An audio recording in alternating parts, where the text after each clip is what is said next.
To land as a new Scrum Master might seem difficult and stressful, and sometimes even impossible.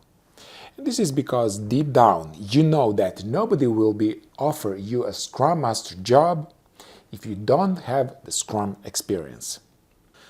And you can't also get the necessary experience if you don't have a job. So what can you do in this situation? I will help you go from difficult and stressful shift in your career to satisfying, exciting and full of fun role of Scrum Master. So if you need a clear career path with all important steps needed to land your first Scrum Master job, you're at the right place. Not only that, I will show you how to prepare for Scrum Master Job Interview and tips after you get your first Scrum Master job. For example, how to handle common challenging situations for Scrum Master Newbies. Pure value, all from my personal experience.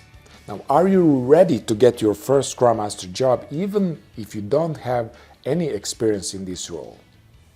My name is Dejan. Let's get started.